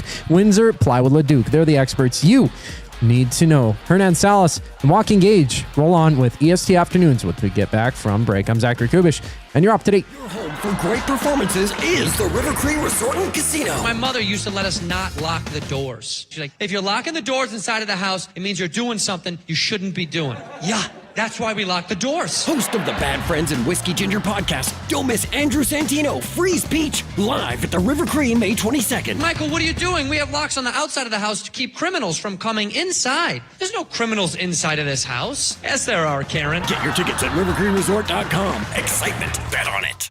Keep your team jersey and rally towel close by and help bring the championship home. For all your other treasures, store them with Sentinel Storage. Store Canadian. Try 4 weeks free at sentinelstorage.ca. Proud partner of the Edmonton Oilers. Timeout, Edmonton. The new Play Alberta app has arrived, and it's here to make your gambling experiences more fun, exciting, and secure. Enjoy the convenience of hundreds of casino games, betting live on your favorite sports teams, and access to lotteries all in one place, anywhere in Alberta. Enter code YEG50 to receive a $50 free bet when you make a $5 minimum deposit. That's a $50 free bet for new and existing users using code YEG50. Remember, if you gamble, use your game sense. Hey Edmonton, ready to take advantage of lower rates and better pricing? South Fort Chevrolet in Fort Saskatchewan has you covered. From rugged trucks to sleek SUVs. And with over 40 years in business, you can trust that you're getting the best deal on your new ride. As the proud title sponsor of the Nielsen Show, EST listeners can drive a little to save a lot with South Fort Chevrolet's transparent pricing and down-to-earth sales team.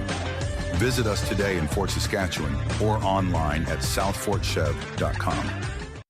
Strike up some fun at the Banquet Bar. Bowling, drinks, and a great time with friends where the good times roll. Whether you're here to bowl or just hang out, the Banquet Bar is your go-to spot. Get real, play hard at the Banquet. Got some gently used furniture or home goods that need a new home? Find Edmonton is here to help. Every month we furnish over 100 homes to those transitioning out of homelessness, and we need your gently used furniture and home goods. Drop off at 5120 122nd Street or call for free local pickup. Just visit findedmonton.com to learn how your donations can help create a home for someone in need. Plus shop our thrift store, in-store or online, with proceeds benefit those moving out of homelessness through housing supports. Visit us at findedmonton.com. Find Edmonton, supporting our community one home at a time.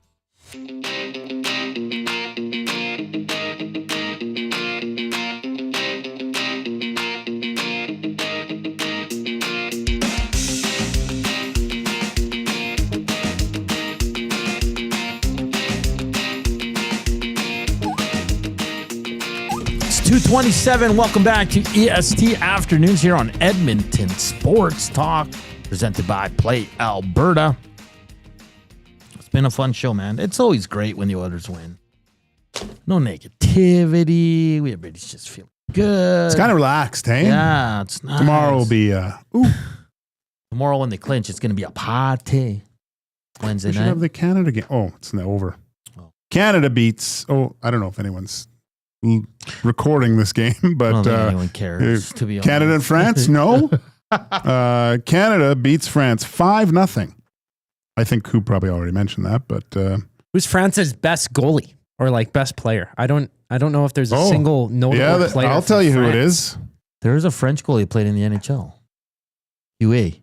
What's his first name? Huey? Dave? Was it Christopher? Cristobal. Huey. He was good. I played against him during the lockout, and he was in Mannheim. Really good goalie. He played in Montreal, right? Yeah. I have a question on the River Cree inbox for you, Gager. What is your favorite European city to play in? Oh man, that's tough. That is so tough because there was too many, and I really have a tough time ranking them. But of course, the World Championships right now are in the house that Gage built in Stockholm at the Globe. That was my home rink. That was great. That was a cool place to play. And then you have the Spengler. That's ridiculous. That's once in a lifetime opportunity to play in that arena in the Alps. My little arena, I played in a few little arenas in Germany, but yeah, I would probably have to say the coolest place that I played. It was weird because it was just an exhibition game, but it was in just outside of Geneva in Switzerland. And we went up in this little mountain town, and both ends were open, and it was snowing, and the snow was coming through. Oh, really? And, it was ridiculous what we were playing. It was just like a friendly exhibition game, and because there was a break, and what was driving me nuts, I think I've said this before, and you've seen it probably online. The guy right next to me was cooking raclette. Yeah. So it's this big ball of cheese, and it's being melted by a hot iron, and it's right there. I can see the guy making it, and and then so all he's doing is taking a huge knife and scraping the melted cheese off this massive wheel of cheese, and then slapping it on bread and with some other stuff on there. And all I could smell was roasted cheese the whole game. I was Pavlov's dog playing goal, but that was pretty cool. I love cheese. Yeah, there's so many cool places. Even the place I played in Italy was fantastic too, in Brunico. So that's pretty cool, man. Yeah, to just go to those countries would be dope. Yeah, I mean Leon, he's from Cologne. Their arena seat I I think it was like 15,000. So it was a lot. Like some arenas in Germany, some would be like 7, 8, but the others will be 12, 15, 18.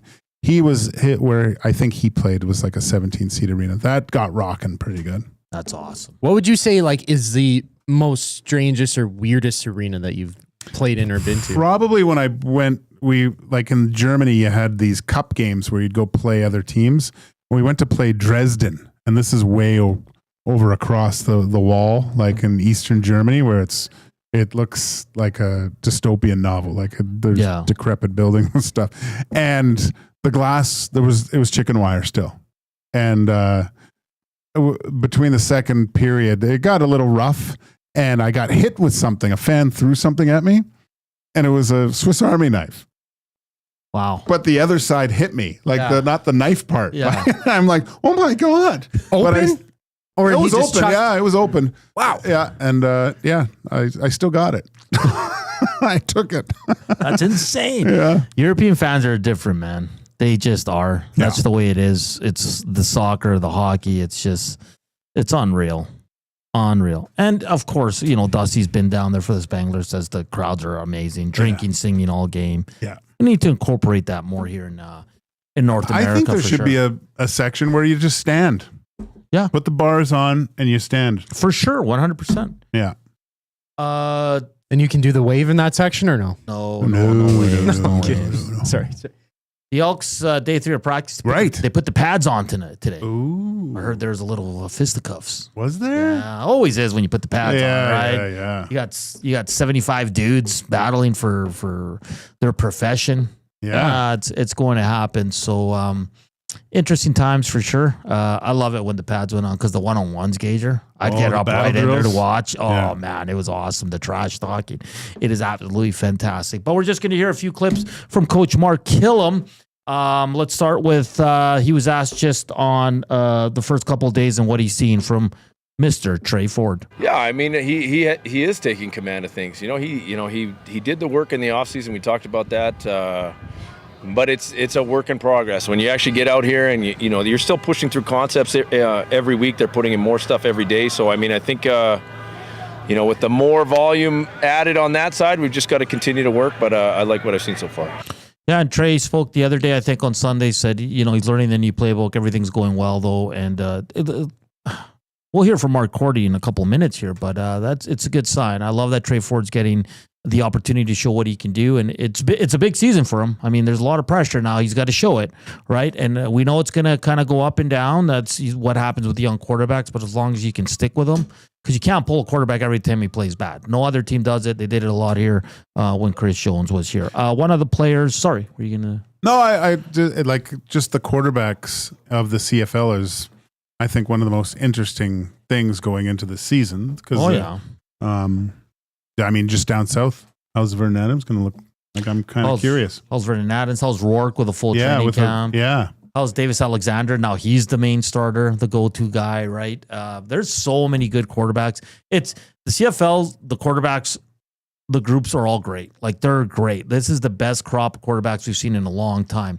Is it kind of like the NFL where you just get those years where, a bunch come in and become fixtures for the next foreseeable future? For sure, because even if you look at the backups in the CFL, they could all be starters. Yeah. Like Fajardo, McLeod Bethel-Thompson, Jake Mayer. Like, there's a lot of guys that could start right now, so it's great. And in the CFL, with how long the season is, you need 2 quarterbacks. You do. One guy that's fighting to be on the first team offense, Arkell Smith. They were big on him with the previous regime. Sounds like Mark Killam's big on him as well with Jordan Maximic, because he is with the first team.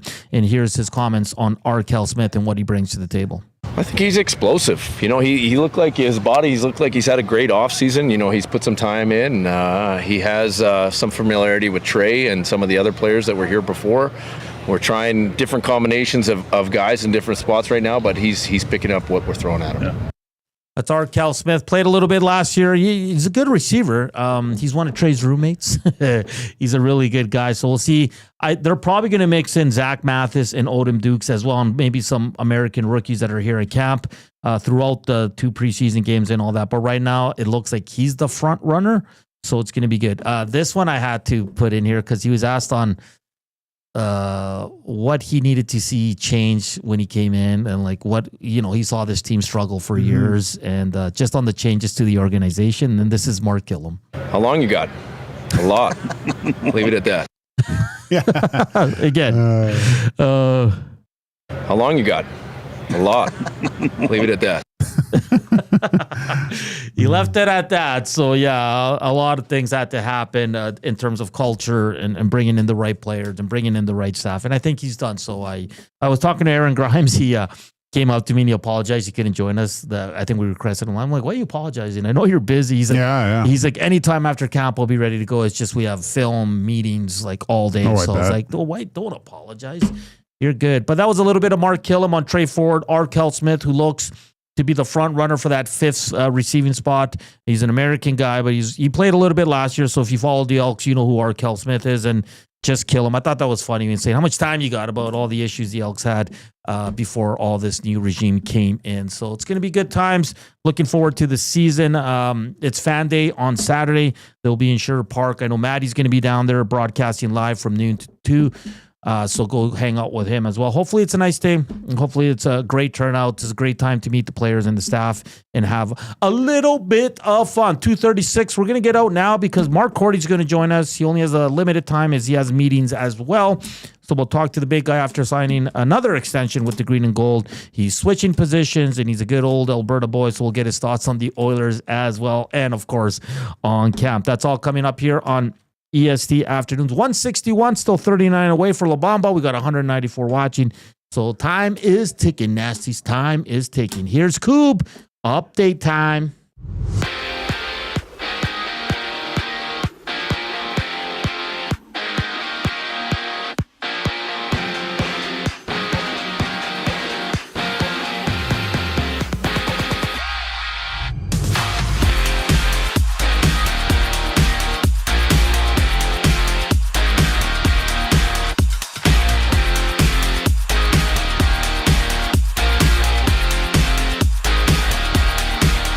From Dallas, the Jets and Stars clash for Game 4. Stars activating Miro Heiskanen from the injured reserve with the last game coming in January. Heiskanen has been recovering from a knee surgery, and the Stars lead the series 2-1. And Canada beat France 5-0. Sidney Crosby got a goal with Bo Horvat scoring twice. Jordan Binnington makes 10 saves for the shutout before Canada faces Austria on Thursday. And the WHL Championship Series rolls on in Game 3 Spokane, and Medicine Hat dropped the puck with the series even. For the Elks, Spruce Grove's very own Mark Korte has been extended through the 2027 season, Korte being a 2024 West Division All-CFL lineman. On the court, Cleveland battles Indiana with the Cavs up against the wall, down 3-1 in their series. Later, it's the Nuggets and Thunder tipping off in Game 5 with that series tied at 2.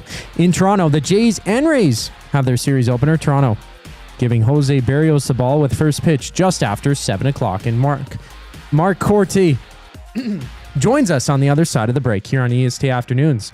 I'm Zachary Koob. The Reed Wilkins Show with J Mill. Luke Gazdick is ready to rock and roll. Guys are just so unselfish. Like, Connor's so unselfish that he always wants to make like the last play he can make. I wish those guys were a little more selfish, especially on the power play. There's two things in my mind you firmly have to do when you're up a man, and that's outwork the other four, and that's just be a little selfish sometimes because you're going to get looks. The Reed Wilkins Show with J Mill, weekday afternoon 3 to 6, only on Edmonton Sports Talk, your clear choice for Edmonton sports.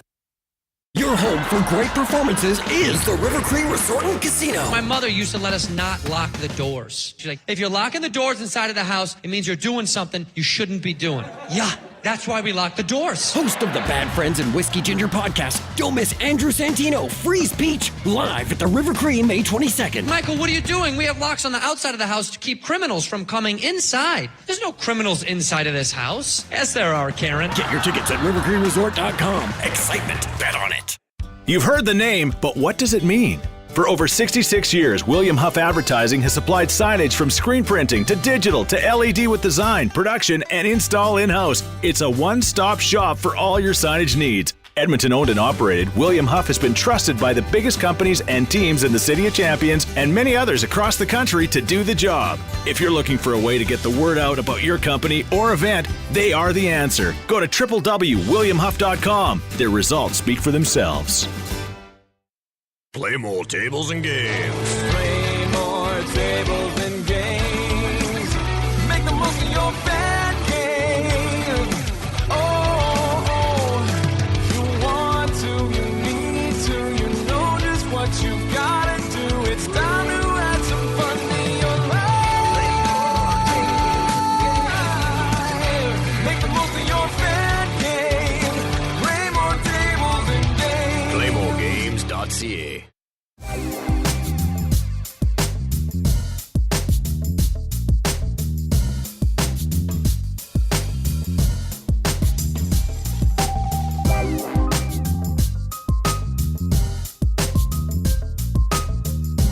It's 2:41. Welcome back to EST Afternoons here on Edmonton Sports Talk. We're coming to you live from the William Huff Studios. Joaquin Gage, Zach Kubusch, Hernan Salas, as we're going to talk some green and gold with our good buddy Mark Korte, fresh off signing an extension with the Elks. Mark, how you doing, my man? I'm good. Thanks for having me on, guys.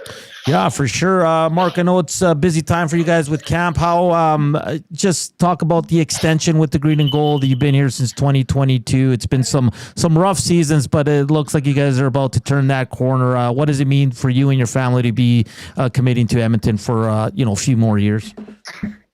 Yeah, it's huge. I think things are really looking up here around here. I mean, especially through the first few days of camp, we're looking good, and we're all pretty optimistic about it. So. For me to be able to sign an extension and be here, through 27, is pretty huge, and looking forward to being a part of, getting this thing continuing to turn around and getting some more wins in Commonwealth Stadium. Mark, we heard today that the pads go on for the first time at camp. It can get the juices flowing, so to speak, and get some physical contact. How was that today for you? And has everyone have tempers cooled after what was heard to be an intense practice? Yeah, it was great. First day of pads is always very, very interesting in any training camp, and ours was no exception. I mean, it's always physical. It's always very competitive. I thought we did probably the best job that we've done in my career of practicing correctly and taking care of each other, while also competing hard. So I think we've got a especially up front, really good group of offense and defensive linemen. It's going to be some good battles here throughout the next couple of weeks.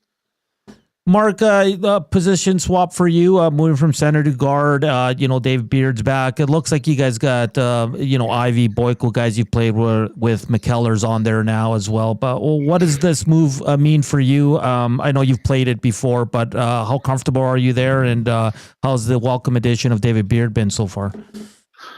Yeah, it's good. It's fantastic to have Dave back. That's been awesome, even through 3 days. So, I'm excited to let that continue to play out over the next 6 months here. Moving to guard's been good so far. It's gone better than I expected it to. There's a lot of kinks to work out, a lot of minutia with, moving over a spot, but nothing we can't sort out. We've got great coaching here and some familiarity with the guys that I'm playing with. So, not something I'm worried about, and just something to learn over the next 3 weeks. So it keeps things interesting for sure. To continue learning is fantastic.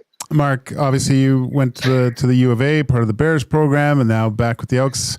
Hernan had mentioned the last few seasons haven't gone well. Talk about just what you saw over the summer, what was happening with the Elks organization. Now you signing the extension and being part of what seems like a big turnaround. I mean, we were looking at this roster and going, wow, this could be a real exciting year and a very quick turnaround for a successful season. How did you feel over the offseason here, getting ready and getting excited for this thing? Yeah, I felt pretty good about it. I mean, that's the beauty of our league and CFL is that turnarounds can happen really quickly. For a number of reasons, they can happen quickly. And I think that's what's happening here. I think we had a really big culture shift. I think guys around the league, through free agency, noticed that everything is new here. Everything has changed. It's a different organization than it was this time last year. And so I'm pretty optimistic going into the new year here. And, for me to be able to, I guess officially sign a contract and buy into it on paper, I suppose, into the new order of things is fantastic. And glad I can, on paper put in a vote of confidence that I'm obviously putting in my head and on the field. So, it really is a new day around here, and we're excited. I mean, I think there's been a lot of hype and a lot of talk through the winter. We had a talk the other day of like, listen, the honeymoon's over. Now it's time to show it on the field and put some wins together. So I think we're very ready to do that in our locker room and in our building. Mark Korte from the Edmonton Elks joining us here on EST Afternoons. Mark, a brand new coaching crew here in Edmonton, but your coach remains the same. Coach Sorrells is still with the club and coaching the O-line. How much does that mean to you to have the same coach back? Yeah, it's great. Like he's been a huge part of our group's success over the last 2 years, and going into this year will be no different. And for me, like he's someone that the two of us get along really well and understand each other very well. And so that was a huge part of myself feeling comfortable moving to guard, as I know I'll get to the right place that I need to be because of him. He'll make sure that I know what I need to know and that I'm prepared going into games. So it's a huge comfort level having him back. And I think we're pretty excited for, what he can continue to bring to our group and to the offense as a whole. Mark, being a local guy, does it suck when people keep asking you for tickets and stuff? And how do you tell them to buy them on your own, or how do you avoid this type of thing? No, it's fantastic. We've got a fantastic, a good group of Kortes and Korte adjacent, so family friends that are at games and at the tailgate. And so, they're fantastic. I'm so thankful for that group, and that support has been a really special part of being able to play in your hometown, right? Is having those people that are there for you and that support you. And anything I can do for them. I mean, thankfully a lot of them tend to find their own tickets, which saves me a lot of work, but it's a fantastic support group. And always a pleasure to see photos of the tailgate pregame. Of them having a good time out there for sure. Well, I'll try to help out. I sling some dogs when you guys are playing. If there's a Korte crew coming in, I'll make sure they're fed. Hook them up if you can. Well, Mark, we got to ask you. I mean, you're a local guy as well. I know you enjoy hockey as well. What have you made of the Edmonton Oilers run again? They're looking really good. They can clinch their spot into the conference finals tomorrow. Are you watching a lot? I know it's a really busy time for you, but do you have a chance to watch the Oilers?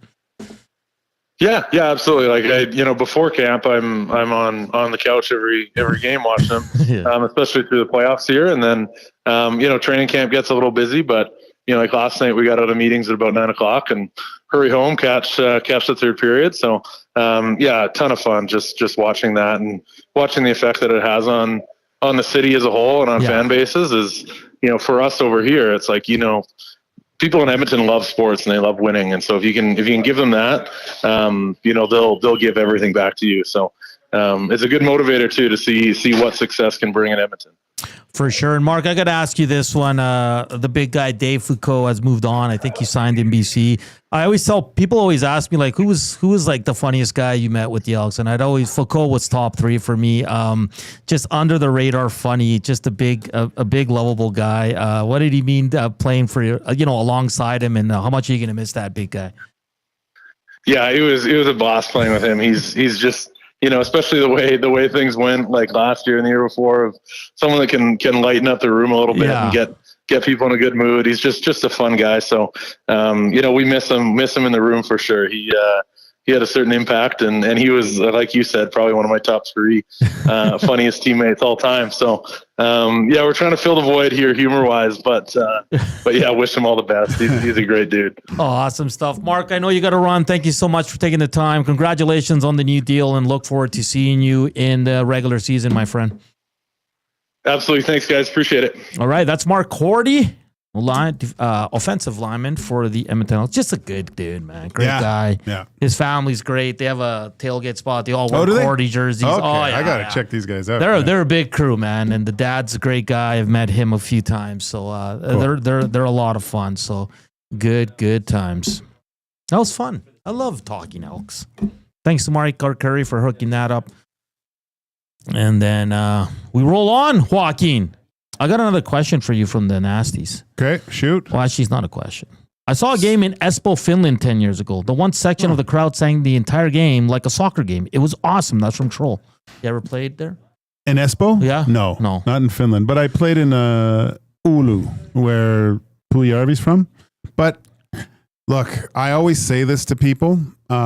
If you do go to Europe during the winter time, go find the local team if you can. If there's every country has hockey in it, and go watch a hockey game in Europe. It's completely different, especially if you go to like a German, Scandinavian, or Swiss, whatever. There's usually a section where there's no seats, where everyone's standing.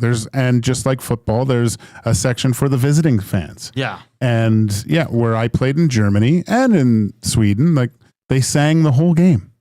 Like, and they had their banners and drums and stuff like the whole time. Like it's a completely different thing, to the point when I remember I came back one year and I went to an Oilers game and I was sitting there and it felt odd to be in a building with that many people quiet, just watching. Well, you cheer here and you probably get yelled at. Like, It was so weird because playing was difficult when I first went over, because communication was such a big part of it, right? Telling the defenseman if they had time or stuff. Most of the time they couldn't hear me because of the crowd, right? Yet, like, to come back and hear the puck hit, like you could hear passes hit the stick. You could never hear that in Europe. Even from the place I played in Kassel in Germany, they there's no way you could hear that. It's speaking about like North America and how they're like, we went to a concert a few weeks ago and like it started off with like a banger song, and it's funny because like we get up. I don't care. I'm at a concert. I'm going to stand if I want to like move and, sing along. Like, you're at a concert. Like, that's what you do. Exactly. And then, but I noticed before I got up that everybody around kind of looked like they wanted to get up, but they were, oh, really? I was like, just get up. I got up and I said, just get up. Like, we're so polite here. We're so, well, Struddy doesn't like to stand. He gets annoyed when people stand at concert. Well, do you see the music that Stray likes? Like Bette Midler concert, most people can't stand. So, yeah, it's crazy, man. We're running out of time. What do you think tonight? What happens? Oh, okay. Do we have Winnipeg? I don't think we have the Winnipeggers watching today, so I think the Stars win. With Heiskanen back? Yeah. How good could he be? Evander Kane, man. He's back. Rantanen's Finnish connection right there. Yeah. Rupe Hintz. They got a lot of really good Finnish players. They do. Holy smokes.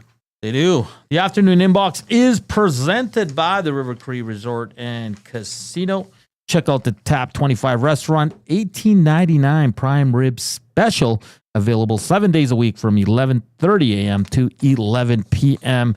So make sure to go to the River Cree. It's a great time. They got Los Lobos there. All types of music there. You just got to hit up their box office or look them up online, River Cree Resort. All right. We're about 3 minutes away. Reed Wilkins is coming up with Jay Milne. They got a loaded show for you as well. They'll have Boom Boom Belzy on. Boom Boom. Boom Boom. So it's going to be really, really good. And then we move on and we get ready, Joaquin, for a clinching game tomorrow night. I didn't think it would happen this quickly. What did Hernan say before the series? 5 Oilers in 5. Did you? Yeah. I picked Oilers in 5. You went Oilers in 6. You went Oilers in 7. I think I did say 7, didn't I? Yeah, but you said with an asterisk because you wanted to see the first game. Yeah. Well, it did tell me a lot, but not about Vegas. Ah, okay. That's a good point. Yeah. Right? Because Oilers were really good in game 1. They dominated. So it's interesting. So the Oilers have played really good in 2 games. Vegas has played really good in 2 games. And the Oilers lead 3-1. Yeah. That's all you need to know.